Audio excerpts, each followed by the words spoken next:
Dizes o que pensas, mas não pensas no que dizes. Eu não preciso de ajustar contas absolutamente com ninguém. Para um país mais justo, para um país mais pobre, perdão. Deus existe dentro de nós. Quando as pessoas não acreditam em Deus, não, Deus existe dentro de nós. Ser exigente, não sermos piegas. Ser exigente, não sermos piegas. Mãe, olha, tu sabes fazer ténis. Ela fez 4, mas não sabe fazer ténis. Não sabe fazer ténis. Ai, que informação dramática. Sem Barbas na Língua, um podcast de Guilherme Duarte e Hugo Gonçalves. Ora então, sejam muito bem-vindos a mais um podcast Sem Barbas na Língua, desta feita em diferido, que é como nós sabemos trabalhar. O direto foi complicado, mas acho que correu bem, foi giro. E a malta que está a ver a gravação também acho que está a curtir. Não há comentários de ódio. Para quem não sabe, portanto, tá bom. o que o Guilherme está a falar, nós fizemos, ou quem esteja desatento, fizemos uma versão ao vivo a cores no sábado à noite para os patronos e era suposto ter toda a gente que queria, mas houve um pequeno precalço. É verdade. Queres falar disso, Guilherme, e fazermos uma meia-culpa muito rapidamente. Fingido, obviamente, e depois mandar as pessoas para o caralho, que estou a brincar. Foi o Zoom que limita, mesmo nós tendo a versão premium, o Zoom limita aquilo a 100 pessoas, então só puderam entrar 100 pessoas. O que, se formos ver, foi um erro ou foi uma estratégia nossa de criarmos a escassez e, como tal, tudo o que é escasso vale mais, não é? Porque é assim que o mundo funciona. Eu acho que as pessoas acreditavam se não tivessem visto a nossa aflição, inclusive a tua, a tentar fazer o upgrade. Pois tentou-se. Qual hacker em filme de ação, não é? Que tem uma pistola apontada à cabeça da cadela preferida. E, inclusive, por falar nisso, tens o meu cartão de crédito. Já começaram a cair coisas estranhas, tipo... Foste tu que encomendaste 3 dildos gigantes? 3 dildos gigantes e meti tudo em bitcoins para ir à Silk Road comprar droga e mandar pessoas assassinar outras. Não, mas tentámos com o meu cartão, tentámos com o cartão do Guilherme durante... E não conseguimos, não foi? Sim, não. E aí já não foi o erro nosso. Deve ter sido o Zoom ali que momentaneamente não estava a deixar fazer compras. E é isso, pronto. Mas fez. De qualquer maneira, fizemos 2 horas. Sim, 2 horas. Nunca tínhamos feito tanto. Está disponibilizado para toda a gente. E para prometemos, face a este. Para toda a gente, patronos. Prometemos que daqui a 15 dias. Sim, não vamos prometer a data certa, mas sim, eu diria que sim. A data certa, mas vamos voltar a fazer para as pessoas que não puderam entrar. Isto Exato. Não fazemos já, porquê? Porque o bebezinho, coitadinho, que faz aninhos, do Guilherme faz aninhos, então não pode, vai passear. Então vou-me ausentar. Faz aninhos na quinta-feira, não é? Para quem quiser parabenizá-lo no Facebook. Mandar nudes, quem quiser mandar nudes. Prefiro femininas, mas se for masculinas também levo como elogio. Mas é isso. Portanto, olha, é outra oportunidade. Lá está. Foi um erro. Ou é nós a criar oportunidade para as pessoas se fazerem patronas e verem o próximo live. Nunca saberemos. Será que nós somos realmente burros e não conseguimos fazer o upgrade? Acham? Ou somos mentes maquiavélicas e altamente perfeitas que antecipam as jogadas todas? Nunca saberemos. Olha, e que balanço é que fazes? De quê? Do live? Da experiência, sim. Foi giro, acho que foi giro. Por acaso foi engraçado. Foi, não foi? Foi. Eu gostei da interação com os patronos. Achei que houve malta com muita graça. Sim, mesmo só os comentários já dá o dinamismo. O facto de estarem pessoas a reagir. Sim. Acho que... Claro que é normal, como quando já fizemos ao vivo, mesmo com o público ao vivo, se calhar estamos mais a trabalhar para o público do que a ter uma conversa entre nós, não é? Sim. Há sempre aquela busca da reação do público, não é? Pelo menos da minha parte, não é? Que estou viciado. Queres uma vendida, uma putinha. Sim, e o meu cérebro entra em modo tipo quase stand-up, não é? De tentar sacar risos. Mas acho que até o meu, que não faz stand-up, eu percebi isso que estás a dizer, não é? Sim. Sabes que tens ali pessoas naquele momento a ouvir. E estás a ver os comentários a aparecer no ecrã, portanto é difícil ficar indiferente a isso. Eu achei muito engraçada a participação, achei muito dos patronos. Sim. Achei muito interessante termos pessoas em tantos sítios, coisa que já sabíamos, mas é muito engraçado teres alguém como o gajo do Chipre, não é? Sim. Tipo, um gajo do Chipre, o gajo da Dinamarca. Aliás, achei muito piada, porque o gajo do Chipre, quando apareceu o último interveniente, Sim. que aliás, eu acho que não é patrono, porque ele disse... Eu acho que alguém lhe mandou o link e ele Alguém lhe ali... mandou o link, não é? Sim. E... Eu tive para o mandar para o Kika para expulsar. Expulsar, era Sim, giro. mas pronto. não O que quis teve ser mais inconveniente. graça, porque foi um final, as pessoas que não viram não sabem, mas entrou uma pessoa que estava de bigode, num cenário foi com meio panelas nonsense. lá atrás, Sim. e foi um meio nonsense, não é? Porque ele sim. dizia, eu queria perguntar-vos o que é que vocês acharam de Marrocos, que eu estive lá e estive num mercado onde vendiam côdeas de pão mordidas no chão. Sim. E apareceu logo um comentário do gajo do Chipre, olha, lá veio o maluco de serviço. Sim. Nem vi, nem reparei. Eu vi esse, achei muita graça. Mas eu acho que eu gostei da experiência, acho que é para repetir. Agora, curiosamente, no rescaldo, nós acabámos cerca da meia-noite e eu estupidamente fui-me logo deitar, fui deitar pouco tempo depois. E tinha a cabeça a 1000, porque tivemos a falar, tens esta coisa, tiveste a falar muito tempo, tens esta coisa do Zoom que exige um tipo de interação diferente. Eu, aliás, antes de começar isto, estava a falar contigo, estou farto de Zooms, trabalho em Zoom a manhã inteira, agora estou aqui a fazer Zoom contigo, tenho Zooms pessoais e nestes últimos dias tenho horas acumuladas de Zoom. Então eu sentia que tinha a cabeça um bocadinho eletrizada e, juntamente com o álcool, que não foi muito, mas já não era algum há uns meses, tive um sono super inquieto, sonhei imenso. Também não sei se não foi o trauma imposto pela Janete, aquela nossa patrona, que nos fez a pergunta se nós preferíamos ir à missa para o resto da vida ou não ir à missa e irmos para a cama um com o outro. Pois é. Isso também pode ter depositado ali uma semente de terror e se calhar eu sonhei com Terror isso. ou foi um sonho erótico como lá não tinhas há muitos? Certo? Ou então mais, foi o terror depois de ter sido um sonho erótico. Sim. Não é? Ou Que acordei e disse, sonhaste que estavas a pinar comigo na missa, sabes que? Ou seja, juntaste Exatamente. os dois. Né?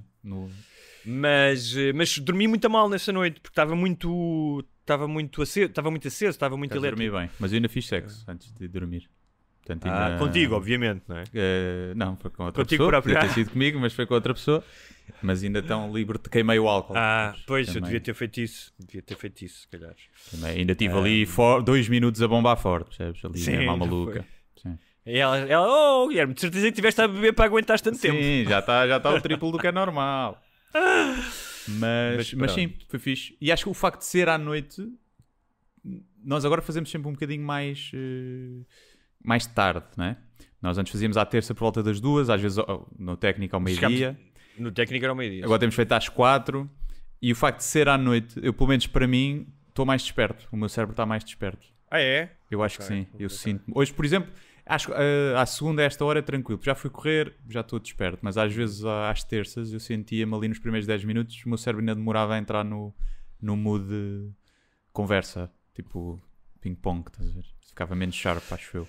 E eu acho que à noite estou normalmente mais... À noite estás, pois, um gajo que faz stand-up ainda por cima, não é? Está mais habituado a atuar à noite. Talvez. Muito bem. Olha, Mas foi fixe, além para deste ponto prévio, mais do que uma vez, acho eu. tenho outro ponto prévio que tem a ver com, no último programa, em que eu fiz uma leitura do livro do Dr. Sapo de Loiça e tu lançaste a dúvida se eu não tinha já lido aquela passagem.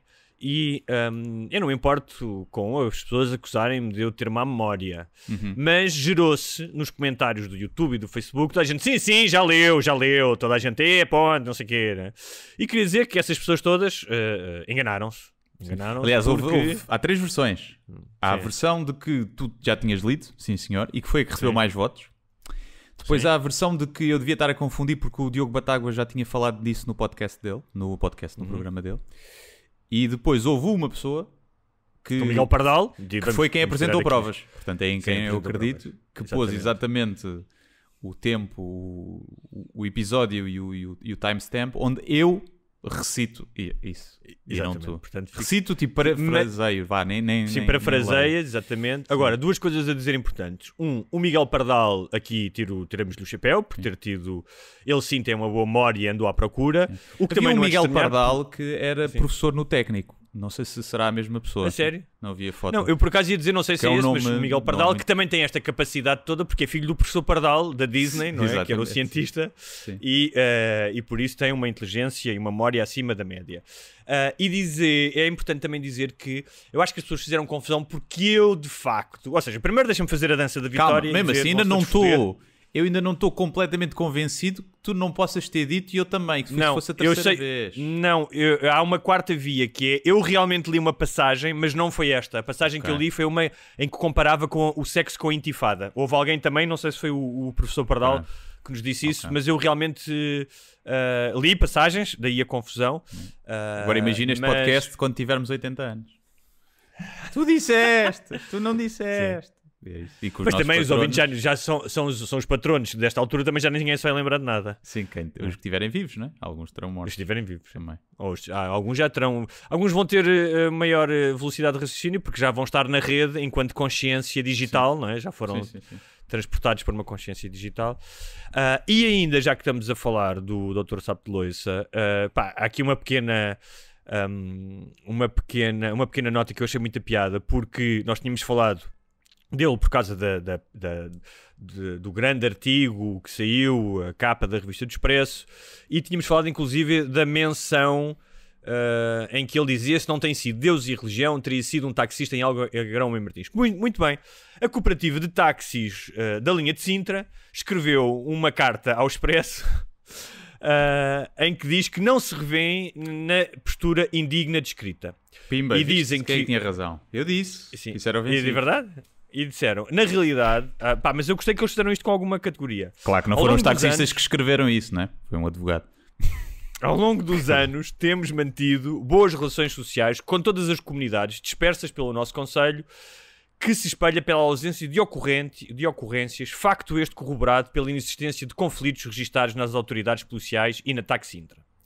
Nestes termos, podemos desde já assegurar que nunca teria tido sucesso como motorista de táxi da linha de Sintra alguém que praticasse esse tipo de comportamentos sociais indignos, pelo que se justifica a publicação desta carta a favor da reposição da verdade social. Ok, fixe. Agora era giro eles, no fim dessa declaração, porem um PS a dizer: a não ser nos ciganos, isso ele até tem razão. Isso era muito Que saem sem pagar os magantes. Isso era engraçado, eles depois de ter esse racismo no fim. Era Mas- bom, sim senhor. Mas achei piada, esta pequena carta teve graça. Muito bem, há que fazer aqui uma pequena nota sobre o regresso às creches, para quem tem filhos e à escola primária. Eu tenho visto e ouvido notas celebratórias de Sim. pais, amigos e desconhecidos, como eu acho que não vi quando eles tinham idade para sacar gajas boas e sacavam ocasionalmente. Ou quando a equipa deles ganhava o campeonato. Parece Tenho visto que coisas... foram ao médico e descobriram que o cancro está em remissão. Não é? Exatamente. Uma merda não, assim. não é melhor ainda, que enganámos, afinal não é o senhor que tem cancro, é outro. Enganámos, não é? outro senhor. Sim. Pá, também tenho visto coisas Sim. assim. E então houve um amigo que mandou uma mensagem, sem nós termos dito nada, nós temos um grupo que até é de trabalho, e sem ninguém dizer nada, tipo, não houve ninguém que disse, então olha, as creches vão abrir. O gajo mandou uma mensagem que dizia: as creches sabem na segunda, sobrevivi, não se nasce um herói, transforma-se num herói quando ultrapassa os obstáculos que antes aparentavam ser intransponíveis. Obrigado, dizia. Sim. Eu não sei com o que é que ele estava a falar, mas senti que ele tinha necessidade de mostrar a sua alegria a alguém, não é? Mas Muito eu também bom. vi, Outra- não conheço assim.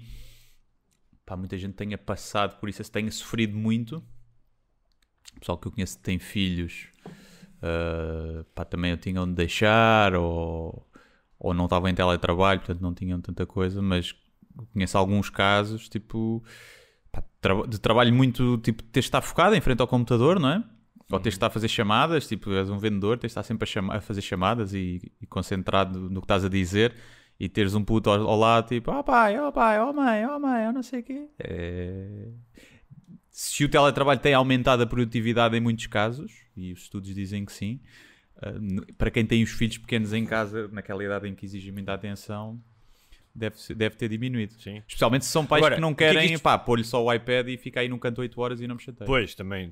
E agora, há duas questões aqui. Uma é, será que aquelas mães e pais chatos estão sempre a dizer eu gostava de estar com o meu filho, agora se calhar vão deixar de falar tanto das suas crianças, porque passaram por esta experiência.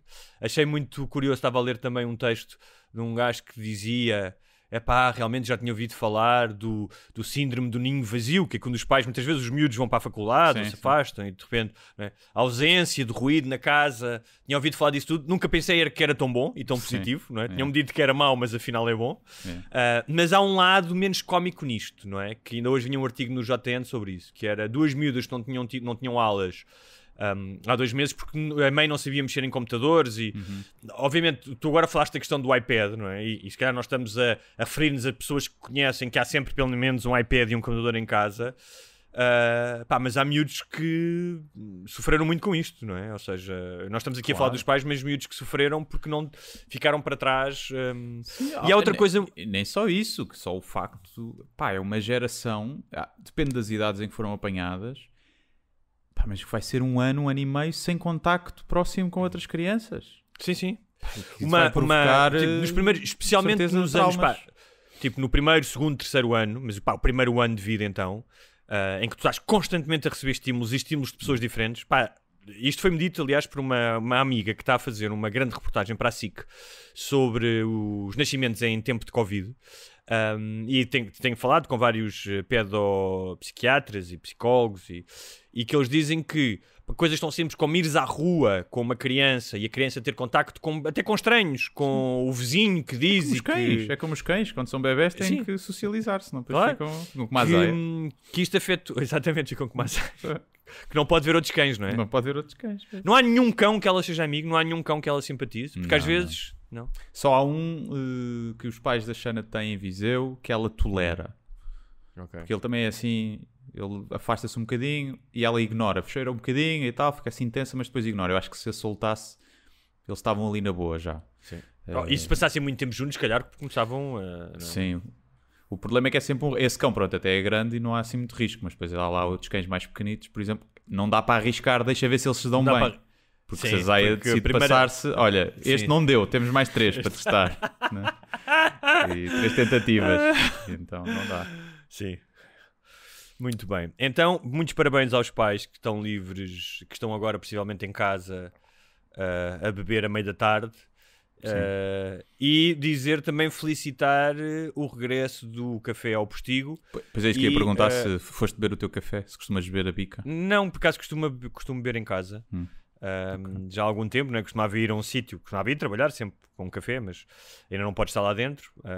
Mas continuo a fazer compras nesse sítio. Eles vendem granola, vendem focaccias, vendem um monte de coisas e vou lá muitas vezes comprar produtos para ajudar e porque gosto, não é só para ajudar, porque também gosto daquilo. Sim. Mas que vai voltar também. Eu estava a pensar nisso na questão das vendas ao Postigo.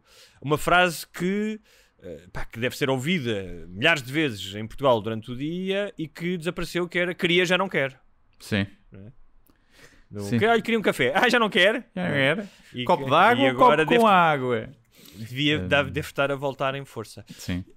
Eu uma vez lembro que havia ali um mercadinho em Santos, mas assim todo moderno, meio hipster, tipo com hambúrguer biológico e não sei o quê. E aliás, um dos gajos cheio de rastas e fez-me isso. Um gajo de 20 anos fez-me isso. Eu queria um hambúrguer, não sei o quê. Queria, já não quer. E eu disse, olha, tu não podes perpetuar isso. Tu és um gajo novo, moderno, tipo, não podes ser tu a perpetuar essa merda. E o gajo ficou assim a olhar para mim, depois riu-se, percebeu. Porque normalmente tu associas isso a um certo tipo, a uma certa idade, não é? Tipo, não... Uma certa idade, um certo... Ou seja, eu estou à espera que um gajo numa tasca me diga isso. Sim, até leva mal se ele não disser. Até estou à Claro. espera, acho que faz parte do serviço. Não estás à espera que num restaurante ou numa coisa dessas mais hipster e mais cool digam isso. Se bem que o contraste também pode ser giro, imagina, Não, claro que sim. Vais a um Starbucks, não é? E queria, já não quer, tipo, não liga nada, não é? Teres um tasqueiro a vender numa coisa dessas mais Não, lindo mais é como hip. tu no Starbucks tens que meter o teu nome, tens que dizer o teu nome, tu dizeres queria, já não quer. Yeah. E o gajo, quando veio, queria, já não quer. Yeah. Quando Sim. serves o café, tem que chamar o nome. Sim. Tipo, obrigá-los a dizer isso. Yeah. Queria, já não quer, Sim. macchiato. Eu a primeira vez que fui a um Starbucks, que eu acho que foi, não sei se foi em Portugal, mas eu acho que foi em Portugal, e a rapariga, que por acaso era gira, perguntou-me o nome. E eu não fazia a mínima ideia. Tu, já me safei. Não, mas achei mesmo bué estranha. Achei que era simpatia, mas tipo assim um bocado tipo... será que é tipo flerte? E depois, pronto, depois eu percebi que era igual a toda a gente e fiquei triste, né? Pensei que estava a haver ali algum tipo de flerte, mas não. Mas já não me lembro se foi por acaso, foi...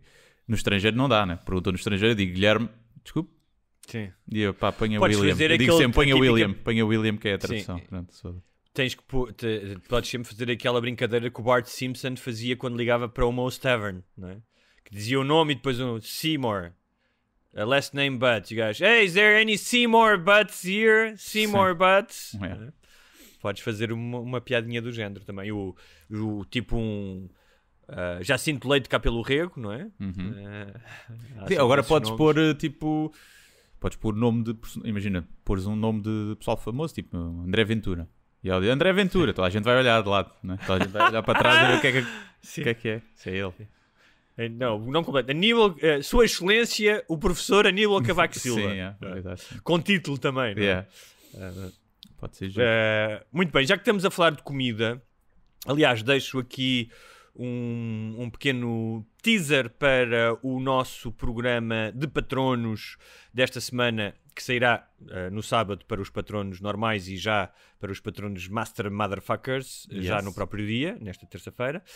Vai ser sobre comida, mas temos também aqui um pequeno lamiré, não sobre comida em si, mas sobre, e isto a pedido do Guilherme, gostaria de falar disto, sobre a cultura do bullying nas cozinhas, tendo como pretexto a estreia de um programa que é um formato internacional, Hell's Kitchen, certo? Sim, cara do Gordon Ramsay. E que estreou este fim de semana com quem, Guilherme? E aonde? Na SIC, com o Lubomir, que foi campeão da audiência. Eu não vi, devo confessar que não vi. E por isso é que queres falar, não é? Apanhei só um bocadinho no fim. Não, porque depois estava a falar, estava com o pessoal amigo e gerou-se essa... Fez um amigo-chefe, não é? Essa confusão, sim, mas nem foi com ele. Mas dessa cena porque eu pus a pensar, já vi aquilo, né? Lembro de ver o Gordon Ramsay, não sei o quê, quando surgiu esse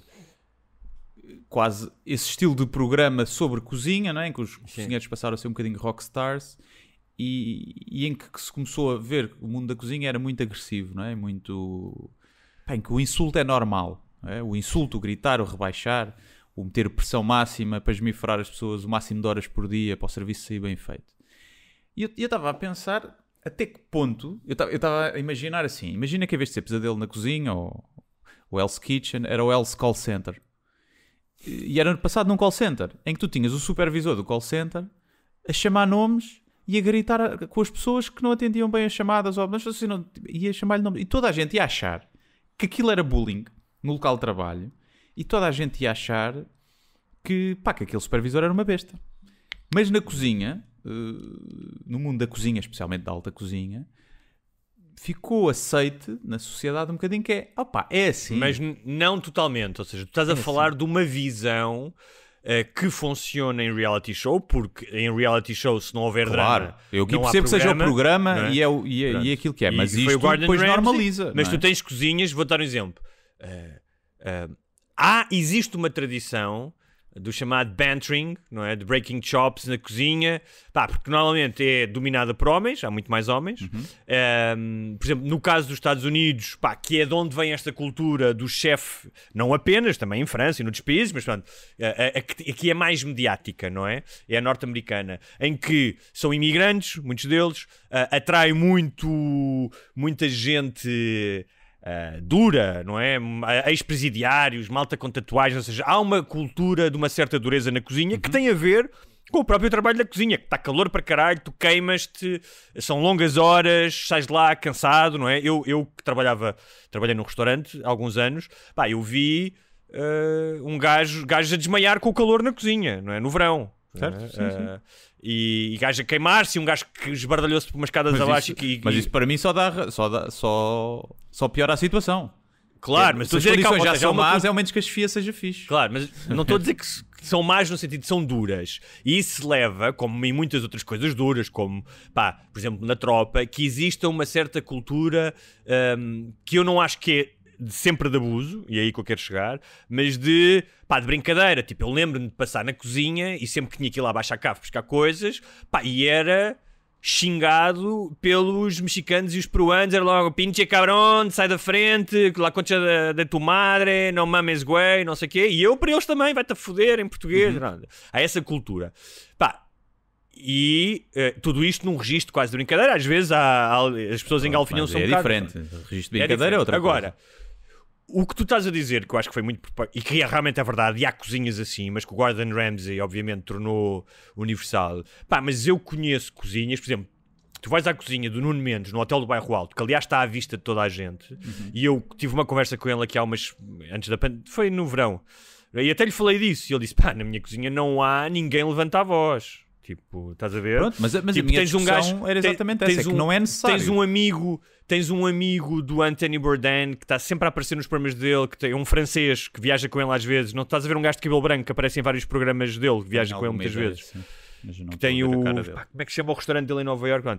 Que esse gajo também fala disso e diz, na minha cozinha ninguém levanta a voz. Tens outro gajo dinamarquês, quer dizer, estou a dar exemplos e deve haver centenas deles, milhares, não é? Claro. Aliás, a alta cozinha... esse é exatamente o meu ponto, que é, tipo de não é necessário... Michelin, não estou a ver gajos a fazer pratos que exigem uma concentração tal, em que estejam sempre aos gritos com as pessoas que os fazem, não é? Agora, e só para terminar, desculpa, eu também me lembro de um gajo que agora é chefe cá, eu acho que ele até tem uma estrela. Eu conheci-o em Barcelona quando ele estava a trabalhar num restaurante de 2 estrelas como cozinheiro de linha, e o gajo saía de lá morto. Porque o gajo trabalhava que nem um cão e tinha que cortar os vegetais todos e não sei o quê, e aquilo era duro. Mas eu não me lembro dele dizer que era abusado, ou seja, verbalmente, era apenas duro. E eu acho que também há essa ideia de recruta, não é? De tu, para chegares a um certo nível, tens que cortar 1 milhão de cebolas, tens que despejar não sei quantos caixotes do lixo, não é? Para apurares essa excelência. Portanto, eu acho que também há um lado aí que é mais mediático do que propriamente que seja assim em todos os restaurantes, acho eu. Claro, eu não estou a dizer... Mas aí vem a minha questão, que é o facto de não ser assim em todos os restaurantes, faz com que nos restaurantes em que é assim, não seja normal. É bullying. Percebes? É bullying que se tornou aceito. Claro. Se me dissesse assim, olha, é assim na indústria toda, mesmo assim não era normal, porque antigamente também havia escravos e era normal, era a indústria. Não é? E toda a gente achava que era normal, estava-se bem. Porque havia aqui uma grande discussão que era, porque as pessoas sabem para o que vão e aceitam. E eu estava a dizer que não é assim, porque quem vai lavar pratos para um restaurante não tem propriamente todas as oportunidades no mundo que diga eu quero aquilo. Vai para ali, porque às vezes é a última oportunidade, e às vezes está ali num ambiente de merda, a levar a ser abusado e insultado por um chefe hierárquico. E é tão simples quanto isso. É um trabalho em que o teu superior hierárquico ou os teus colegas estão-te a insultar e a rebaixar. E isso é errado, ponto final. Seja onde for. Até na tropa é errado. E na tropa ainda é naquela. Estás a formar pessoas... que queres que seja um bocadinho, tem que ser perder a sensibilidade para muita coisa, quase desumanizá-las, porque podem ter que ir defender um país para a guerra e matar pessoas. Ali estamos a falar de pessoas que estão a fazer comida para engordar gatos gordos. Claro. Quer dizer, nem sequer é comparável. E eu acho que... no programa, estamos a falar disto, mas eu não sei, no programa da SIC eles chegam a essa Eu não lógica? estou a particularizar aqui no Lubomir porque não vi. Sabe que a persona dele é um bocado assim, não é? Lá quando ele vai no outro pesadelo da cozinha, mas ainda é naquela, ele está tipo a ajudar outros restaurantes. É diferente, é um bocado. As pessoas inscrevem-se, vão ter publicidade ao restaurante e ele vai lá e eles já sabem que ele vai ter que insultar as pessoas e não é superior hierárquico, ele está lá como um consultor externo. É diferente. E aqui também é um concurso, as pessoas participaram, está bem com a promessa de fama. E portanto também é sempre um bocadinho injusto, não é? Aquele miúdo que foi aos ídolos e que gozaram com as orelhas dele. Foi bullying. Porque é que agora o gajo chamar barata morta a não sei quem não é bullying. Mas eu nem estou a particularizar no Lubomir, porque não o conheço pessoalmente, conheço até pessoas que o conhecem e dizem que o gajo é um gajo porreiro. Não sei como é que o gajo será profissionalmente e como é que é a cozinha dele.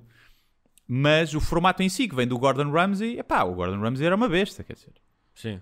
Ele a tratar assim pessoas, quer dizer, se ele tratar assim as pessoas na vida dele normal... de 5 a 5 minutos está a apanhar na boca. Está a apanhar na boca, quer dizer. Tu achas que ele tem dezenas de restaurantes, ou tinha, e para ter esses dezenas de restaurantes precisa de investidores, ele não investe o dinheiro todo, não é? Tipo, ele tem um restaurante em Las Vegas e há alguém que diz, ok, eu ponho o dinheiro à frente, dou-te 1 milhão para tu abrires o restaurante, não sei o quê. Ele de certeza com os investidores dele não trata assim, não é? Claro. Trata só aos súbditos dele. E a questão isso é que torna a coisa bullying. Não, mas a questão é, mas será que trata... a todos assim, todas as cozinhas, ou trata quando está uma câmara a filmar? Pois, isso não sei, isso é outra coisa. O que eu acho é que este tipo, olharmos para os chefes desta forma e acharmos que é normal, os chefes, é mesmo uma coisa da normalização da violência no futebol, não é? Das claques e toda a gente a mandar piretes e chamar para o... é futebol, deixa estar. Isso depois tem repercussões noutras coisas, não é? Mas eu já te disse, há chefes que abominam isso, abominam essa ideia de chefe. Há chefes que abominam isso. Claro, e eu acho que aqui, tipo, o facto de glamorizares, não é? Assim, todos os regimes autoritários passam um bocadinho por isso, é o endeusamento da figura autoritária, e aqui é um bocadinho o chefe. Sim, chefe, sim, senhor chefe, ó chefe. Não é? É um endeusamento, o rockstar, o que aqui é, neste caso, é o Lubomir, mas podia ser outro. Depois é o facto das pessoas não terem muitas oportunidades. E acaba por ser muitas vezes na cozinha. Não e depois ser, há também... há alguns que já vão, coisa tipo, que... já têm uma carreira e querem subir e querem ser sub-chefes e querem ser o resto. Isso é outra coisa. Agora... O pessoal que está disposto a isso, a passar por isso. Há muita gente não, que está ali porque é o last resort. Claro. E há outra coisa que agora não me lembro como é que se chama isso, mas num livro no Freakonomics que eles falam disso, que eu vou inventar, não sei como é que se chama, mas é tipo a sobranceria da informação, que é quando tu tens uma informação que dificilmente a pessoa diante de ti tem, não é? Sim. Ou seja, um técnico informático, um médico, estava a pensar se havia outro género, mas o médico é o caso... em que tu estás nas mãos de alguém, não é? Vais lá, estás claramente nas mãos de uma pessoa que sabe mais do que tu e estás dependente porque a saúde depende disso, não é? Um técnico informático de certa maneira também, não é? Imagina que tens um problema no computador e precisas daquilo. E nesse caso, se calhar, a ideia de que estás ali para aprender, muitos deles, porque muitas pessoas vão para as cozinhas também para aprender, para chegarem, não querem ser apenas lavadores de pratos, não é? Claro. E que aquela pessoa é uma estrela e que sabe e que tem coisas para te ensinar, também pode gerar essa sobranceria do conhecimento, não é? E tu sujeitaste a isso. E o que eu acho é que as pessoas vão ver aquilo, outros chefes, ou que vão ser chefes, ou que querem ser chefes, e depois é aquele gajo que idolatram, ou aquela persona que idolatram, e vão ser assim, vão replicar. E vão chegar às cozinhas, às próprias cozinhas, e depois tens todos os restaurantes em que o chefe acha que pode ser uma besta. Não sei, eu percebo o que estás a dizer isso, mas isso é quem não sabe. Quem realmente vai estudar para uma escola de cozinha e estagia em restaurantes, acho que tem uma visão um bocadinho mais diversificada do que é uma porque cozinha. Eu acho que é bastante normal isto acontecer. Principalmente na alta cozinha. Eu acho que é bastante normal. Eu conheço algumas pessoas que passaram por ali, por restaurantes. Sim, passaram por também. Estrelas Michelin. Restaurantes em que era assim. Era assim. Sim, que há restaurantes que é assim, exatamente. Ou seja, não é um caso de exceção. Também pode não ser a norma, mas é muito comum. Sim, então é estranho. É tipo, se não fosse cozinha, se fosse qualquer outro trabalho, era bullying. Estás a ver? Sim, tipo, sem dúvida alguma. E ali é um bocado, está-se bem. Agora, ali é diferente, é um concurso. Eu ali nem me choco. É um concurso, é televisão e as pessoas também vão lá, querem ser famosas também, olha, azar. Mas... depois é mais as consequências que isso pode ter. Imagina, tu se estivesses num restaurante e visses o cozinheiro, o chefe, a chamar nomes. Não é gritar. Eu percebo. As pessoas gritam em qualquer trabalho. Uma coisa é gritar todos os dias, acho uma estupidez, mas há sempre dias que as pessoas se passam e que podem gritar e alguém fez merda.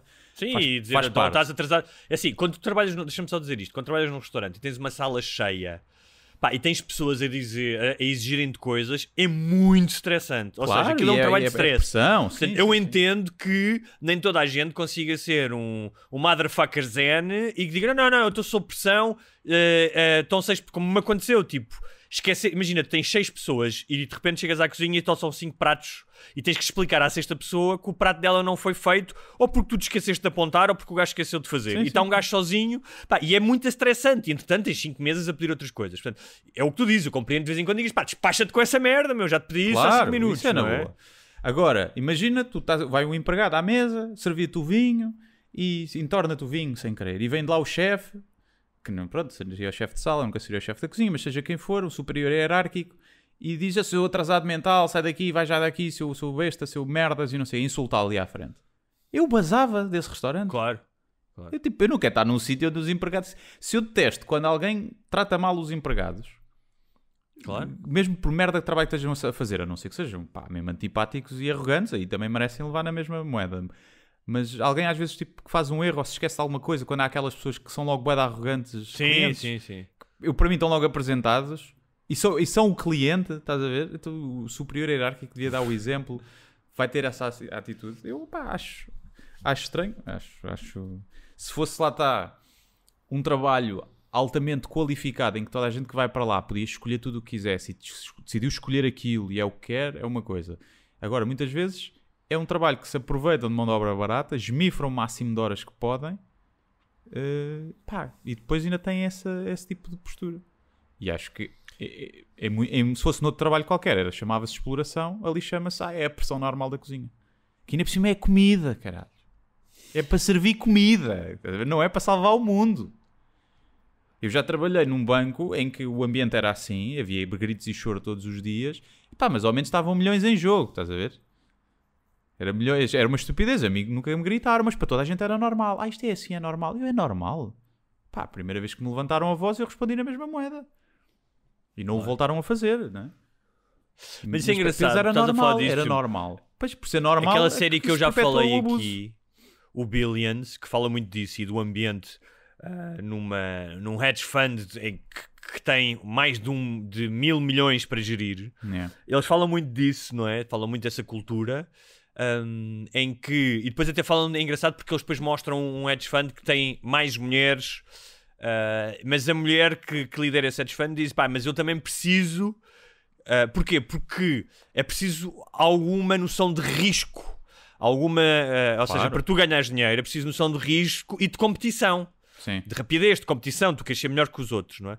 Então esse equilíbrio tu nunca podes ter um hedge fund em que está tudo a meditar de manhã à noite com velinhas e dizer, não vou falar assim contigo e não vou gritar contigo, porque não se coaduna com o tipo de trabalho. Ou seja, será muito difícil fazer isso, não é? Claro.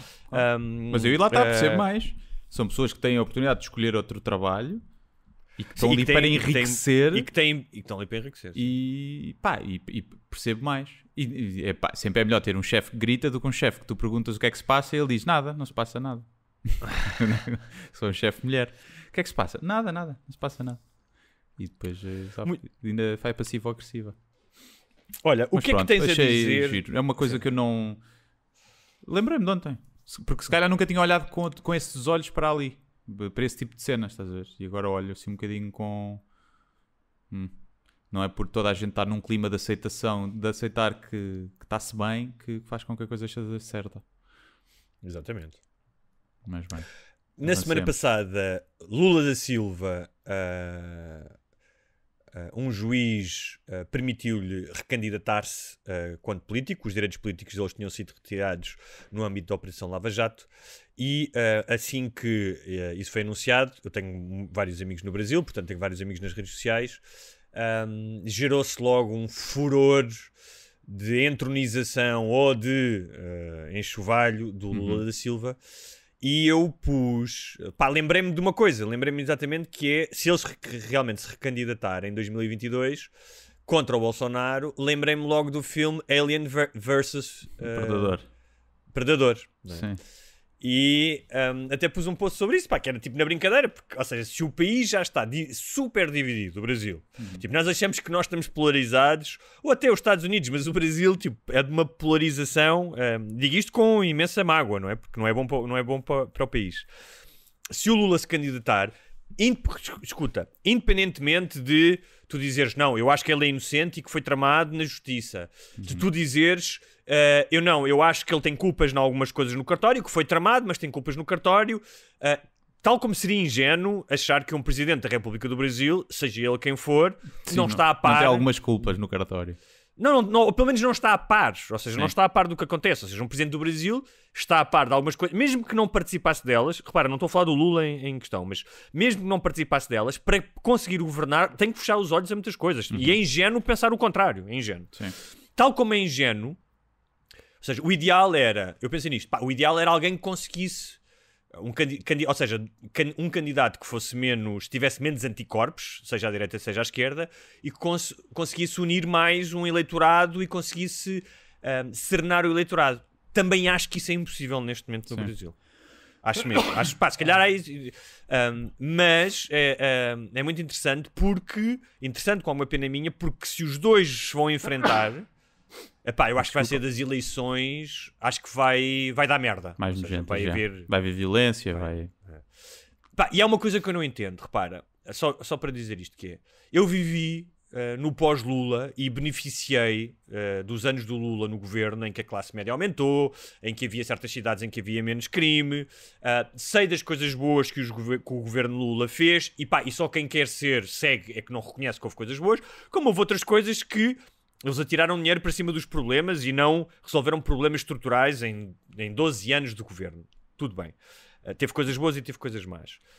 Mas há uma coisa que eu não... Ou seja, eu consigo entender que tu estejas tão desesperado com o Bolsonaro que eu aceito o Lula. Tipo, eu aceito o Lula. Estou-me a cagar. Eu aceito o Lula, até aceito o José Sócrates, se for preciso, não é? Para tirar de lá o Bolsonaro, não é? Porque se não houver mais ninguém, e parece que o Lula é o único nas sondagens que consegue isso, então olha... Foda-se, olha, antes um pires com merda do que um balde de merda. Eu entendo isso. Agora, o que eu juro que não entendo é a ideia messiânica, seja do Lula, seja do Bolsonaro, porque isso também já funcionou para o Bolsonaro, não é? Antes também achavam que o Bolsonaro era o Messias. Pessoas que acham que a chegada do Lula é a resolução de todos os problemas do Brasil. Faz-me imensa confusão isso. Esta entrega que as pessoas têm a uma figura única, não é? Esta espécie de sebastianismo de achar que alguém sozinho tem uma capacidade quase divina de resolver os problemas, de dizer, não, olha, se calhar tem que ser o gajo, mas sim, o gajo se calhar é trafulho em algum momento, ou enganou alguém, ou mas não também foi o melhor presidente do Brasil. Muito por esse pensamento que o Bolsonaro ganhou, não é? Porque as pessoas queriam tudo menos PT. Sim. Tudo menos PT. Sim. O Haddad, não era lá Haddad, como ele se chamava. Tudo menos isso, mais vale o Bolsonaro. Pois não sei, olha, eu não me interessa muito a política brasileira porque é um bocado, é porcos a chafurdar. A política em si já é porcos a chafurdar na lama, a política brasileira ainda é mais, mas o que eu acho é que agora estão a tentar comprar muitas vacinas e acelerar. E eu acho que quem votou Bolsonaro não devia ter direito à vacina, é só o que eu tenho a dizer. Porque o Bolsonaro diz que basta nadar na água de esgoto para ficar imune e que é uma gripezinha. Não é? Foi uma gestão da pandemia um bocado... Estão-se a cagar. E, portanto, quem votou Bolsonaro e continua a votar Bolsonaro não devia ter direito à vacina. Isto é o que eu acho que devia acontecer. E se eu fosse o rei do mundo... E achas que a Raquel Varela e a Joana Amaral Dias deviam poder levar a vacina ou não?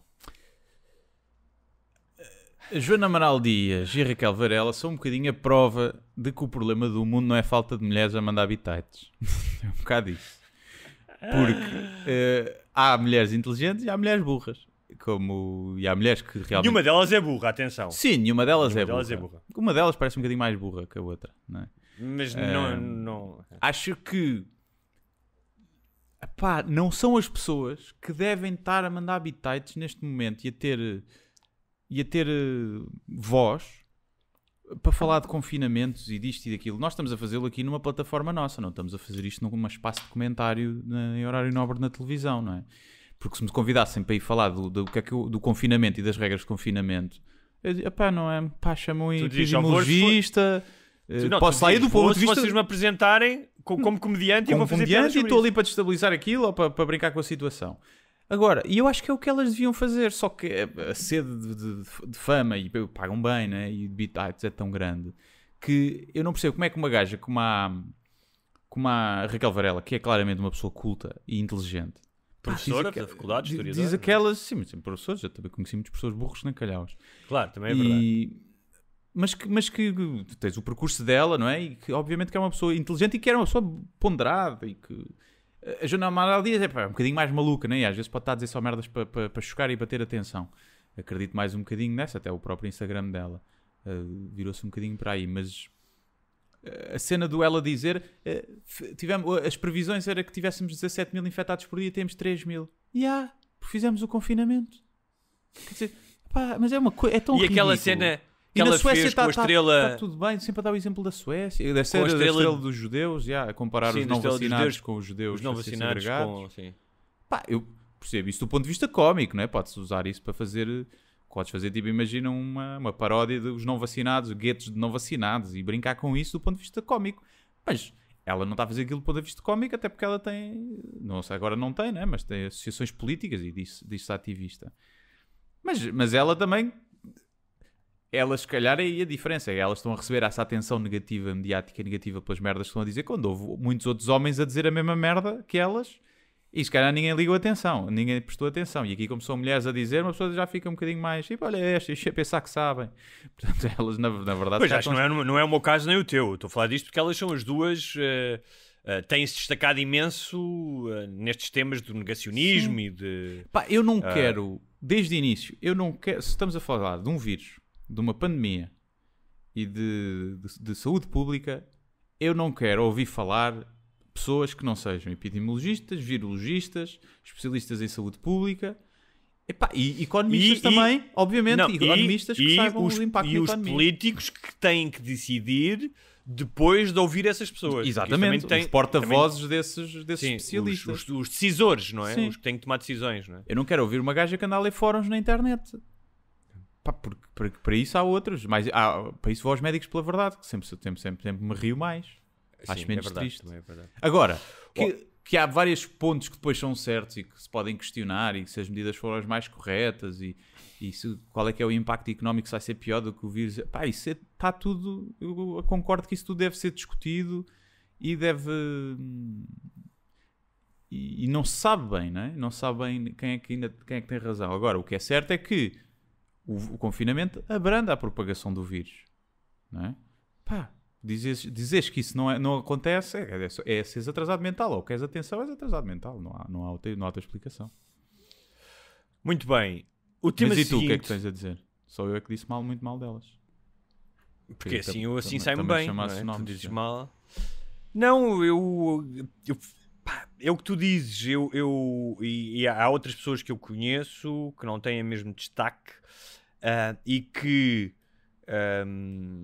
supostamente tu dirias antes de uma pandemia que teriam uma visão mais equilibrada, e ao fim e ao cabo acho que todos estamos, mal ou bem, todos estamos suscetíveis àquele desvio racional que é explicado, por exemplo, com a religião, não é? Ou seja, aquilo que nós já falámos aqui, tu às vezes conseguires albergar na tua mente duas convicções completamente opostas, não é?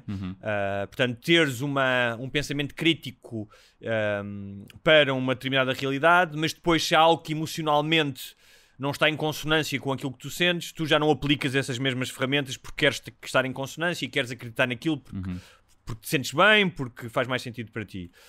E eu acho que a pandemia veio exacerbar isso, não é? Ou seja, veio-se exacerbar porque realmente, especialmente da Raquel Varela, não é? Porque noutras situações já tinha lido coisas dela, concordo ou não ideologicamente, mas que são raciocínios que te fazem questionar. Vou dar um exemplo. Por exemplo, o Francisco Louçã é das pessoas, em termos ideológicos, que está muito longe de muitas coisas em que eu acredito. Eu já li coisas dele em que digo, este gajo é brilhante em algumas coisas. Ou seja, enquanto pensador, não é? Mesmo que tu não concordes, faz-te pensar em coisas. É como às vezes um comediante. Há comediantes que fazem piadas sobre coisas que me deixam desconfortáveis e eu digo, não concordo com isto. Mas este gajo está-me a fazer pensar e está-me a fazer rir sobre isto, não é? E eu valorizo sempre isso. É aquilo...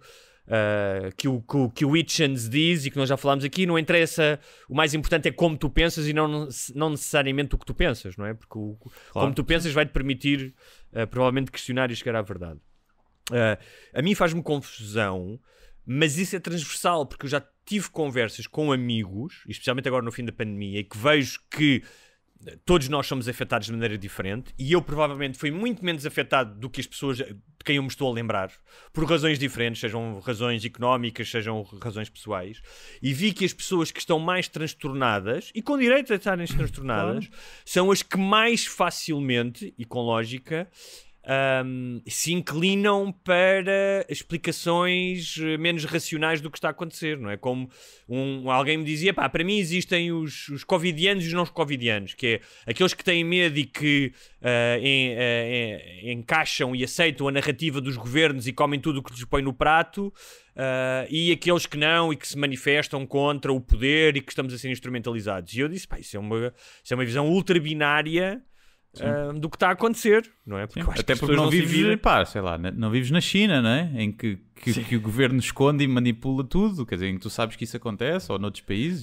E dizer num país que obviamente que há instrumentalização política disto, obviamente, mas claro, porque alguém os governos, então, tipo, há muita gente a ganhar com isto. Eu disse, está bem, mas tipo, muita gente está a ganhar com isto, como muitas empresas, especialmente as empresas tecnológicas, não é? Amazon e outras.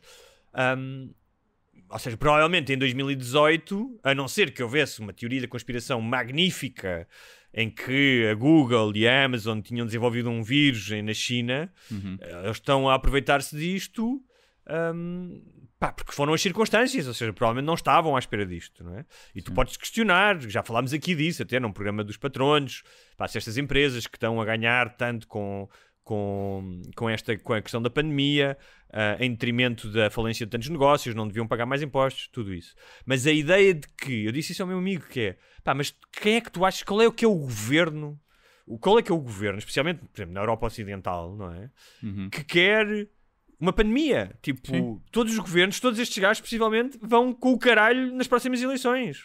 Sim, e mesmo pessoas, quem é o poderoso que quer uma pandemia, depois não pode fazer nada, já vês, não pode ir passear, não há discotecas. Se for um vilão do James Bond, sim, o vilão do James Bond não se importa, porque está no seu palácio. Só se é um gajo tipo, imagina, um gajo acamado que disse, vou-vos foder a todos. Se eu não posso sair e ir às discotecas, vocês também não podem. Só se for isso, estás a ver? Que é para nivelar o mundo por baixo. Eu não posso, está bem. Olha, eu queria ir à praia, também não posso, estou aqui acamadinho. Vocês agora lixam-se. Pimba, vou lançar o vírus. Olha, queria falar contigo sobre... Não sei se vamos falar desta história e se ainda temos tempo. Sim, acho que temos tempo ainda de falar talvez desta história. Que é uma história interessante porque eu acho que ela... deixo para a semana. Não, eu deixo esta história para a semana, que é uma história boa e que se lá vai-nos lá mais tempo. E vou-te falar de uma questão que eu acho que é essencial à natureza humana. Já no programa especial para patronos houve um patrono que nos lembrou que logo no início dos nossos podcasts nós levantámos uma questão essencial também para a humanidade, que é como limpar-nos depois do banho com a toalha e não passar a parte que limpa o rabo na cara, que é a questão sabonete ou gel de banho. Ok. Eu tendo... Queres que eu responda? Claro. Eu prefiro, se eu pensar, prefiro sabonete. No entanto, nunca uso sabonete. Tenho sempre gel de banho em casa. Mas devo dizer que o gel de banho só funciona bem se tiveres aquelas esponjinhas para esponjas ou aquelas merdas que é um tecido para desfregar. Porque esponja ou luvinha? Pode ser luva também pode ser. Mas não pode ser com a mão, porque se tu queres esfregar-te com apenas mão e gel de banho, gastas uma estupidez de gel de banho. Não é? Porque tu enches a mão de gel de banho, passas aqui e já foi. Pronto, tens que encher mais para passar no resto. Portanto, tens que ter isso. Mas eu diria que o sabonete parece-me... Primeiro parece-me que se gasta menos. Eu acho que o gel de banho é uma estratégia para gastarmos um exagero. Eu também. Eu ia dizer isso. Em termos de sustentabilidade e de economia, o sabonete. Sim. O sabonete. Mas por acaso é muito raro usar o sabonete. Agora, a questão é... eu durante anos e anos usei gel de banho. Quando era mais puto havia esponjas em minha casa e usava esponja. Eu acho que a esponja não é uma coisa muito higiênica, porque é mesmo o tipo de sítio onde deve haver bactérias e ácaros e não sei o quê. Não é? Tem mesmo um ar de ser uma casinha, tipo uma espécie de Disneylândia de bactérias, não tem? Não estás a imaginar? Está com água, está na umidade, pronto. Mas durante muito tempo usei, tipo, quando era puto usava esponjas em minha casa. Quando passei a viver sozinho, gel de banho, como tu dizes, com a mão, e de há uns tempos para cá comecei a usar sabonetes. Até porque foram presentes, deram-me presentes. Sabonetes muito bons, com cheiros altamente. Eu nunca liguei muito a isso. Pois, um gajo chega a uma idade e começa a receber sabonetes de presentes, que também não percebo. Sim. E às vezes recebes sabonetes que as pessoas fizeram em casa e oferecem-te o sabonete que fizeram. Não, mas isso é um bocado o Fight Club, que fazem com a gordura das lipoaspirações, não é? Pois, é. O sabonete é feito com gordura, portanto os gajos iam roubar a gordura da lipoaspiração e faziam sabonete em casa. Para quem não viu o Fight Club, vá ver. Ou vá ler. Sabonete, depois era as bombas, não é? Depois era para fazer bomba também, acho. Não é? Também, porque se misturares a gordura, consegues fazer nitroglicerina. E comecei a usar sabonete. Eu acho que há mais sabonetes com cheiros fixes, pelo menos do que se calhar há gel de banho incrível, XPTO, 5 estrelas. Mas tenho tido acesso a uns sabonetes muito fixes. Agora, há uma questão. É a velha questão de convém que tu tomes banho sozinho, porque se estiveres numa prisão ou num vestuário, num balneário coletivo, há o clássico, deixas cair o sabonete e quando dás por isso estás a ser sodomizado, que é uma coisa que acontece com assiduidade, como tu sabes, no ginásio. A questão deixa cair o sabonete. Eu sei apanhar o sabonete com o pé, percebes? Já para essa eventualidade, treinei 10.000 horas em casa e consigo apanhar o sabonete com o pé. A outra questão é que a partir de determinada altura o sabonete fica muito pequenino e escorrega-te e tipo tens que usar, não é? Tipo, já não tens o mesmo controle sobre o sabonete, fica muito pequenino. E depois às vezes tens que colar a outro sabonete, colas esse bocadinho a outro sabonete. E às vezes está muito mole porque ficou em água e tipo tu esmagas e ele fica assim todo. Exatamente, é verdade. Também acontece isso. E tem um último problema, especialmente para homens como eu e tu, que têm alguns pelos que de vez em quando ficam lá pelos colados. Fica um repositório. Fica lá um repositório de pelo e portanto pode ser também, podes ver isso como uma e normalmente é pelo do cu, não vamos mentir, não é pelo da barba nem dos braços, é pelo do cu, fica lá.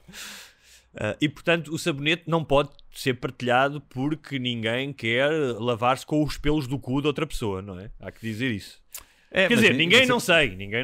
Mas isso também acontece com a esponja, não é? E com a luvinha. Sim. Porque pode não estar lá o pelo, mas né? O mal não é o pelo, o mal é não teve o pelo. Claro. É verdade. Portanto, é sempre difícil. Mas e depois, queria dizer aqui, eu acho que já falei aqui, sabes que eu faço parte do movimento No Poo. No Poo? Sim. Que não tem a ver com cocó, mas tem a ver com shampoo. Que é pessoas que não usam shampoo. Ok. Shampoo. E isto começou com os amigos meus. Que é uma... Achas que o gel acha que é uma cabala? Isto pode ser a brincar, não sei se ele pensa mesmo isso. Que é uma cabala porque as pessoas que vendem o shampoo são depois as mesmas que vendem os produtos para a queda capilar. E que ele acha que o shampoo dá cabo do cabelo. Temos químicos. Então ele lava com sabão azul e branco o cabelo. E o que é verdade é que ele tem uma cabeleira invejável para a idade que tem. Eu acho que, pelo que eu sei, os estudos que há sobre a queda do cabelo, obviamente que pode ter a ver com a tua alimentação e com os produtos, mas tem muito a ver com uma questão genética, portanto não há muito que tu possas fazer. No meu caso, tinha uns amigos que me falaram disso já há uns anos e eu fui investigar. E então o que é que acontece? É que, de facto, se tu lavares o teu cabelo com água todos os dias, ou seja, e especialmente no meu caso que não tenho tendência para ter cabelo oleoso, nunca tive, o teu cabelo produz ácidos e segregações que conservam a vitalidade do cabelo. Ou seja, o teu couro cabeludo, não é? Durante milhares de anos não havia shampoos. Sim. E eu experimentei fazer isso durante um tempo.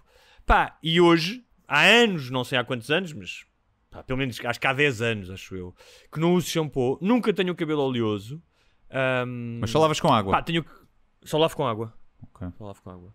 Eu houve uma altura que lavava com um sabonete, que é o sabonete que se chama Lava e Cura, que é daqueles bué antigos e que recomendaram-me, dizia que para eczemas de pele e que para o cabelo, para fortalecer o cabelo era bom. E eu, por acaso, depois ofereceram-me tipo, no gozo e aquilo cheirava bem, era fixe, eu até lavava com aquilo. Mas depois deixei de usar. E é curioso porque... E nunca ninguém se queixou do teu cabelo cheirar a batom? Nunca. Já perguntei a várias pessoas, nunca ninguém se queixou que o meu cabelo cheirasse mal. E até porque eu tomo bem, não é? E tipo... mas tenho a dizer, não sei se haverá algum ouvinte que também sejam parte deste No Poo Movement, mas a verdade é que para mim tem funcionado. Sim, eu já me questionei disso, já me questionei muitas vezes disso, que é antes não havia, não é? Antes não havia, e é uma coisa só para lavar, não é uma coisa, se me falas de um shampoo fortificante, ou para caspa, ou para isto, para resolver algum problema, eu acredito, né, que a medicina e a farmacêutica tem evoluído ao ponto de dar coisas que melhorem. Agora, se fosse só mesmo para lavar, acho que não é preciso, a não ser dar um cheiro, pronto, se quiseres ter um cheiro. Muita gente se lembra do cheiro do cabelo da namorada, não é? Que tem um cheiro que fica na almofada. Sim. Mas eu acho que cheiro bem, pelo menos a minha namorada ocasionalmente diz-me que eu cheiro bem, não é? Portanto, eu tenho, ou seja, uso sabonete, uso creme, portanto, e depois tenho, obviamente, mais do que tudo, tenho o meu cheiro natural, que é irresistível, claro. E que já houve várias pessoas a tentar comprar esse cheiro e a transformá-lo em perfume. Como aquele no perfume, não é? Como o filme do perfume, o gajo tentava conservar o cheiro. Capturar a minha essência e engarrafá-lo e vendê-lo por milhares de dólares. Muito bem, para finalizar, sugestões.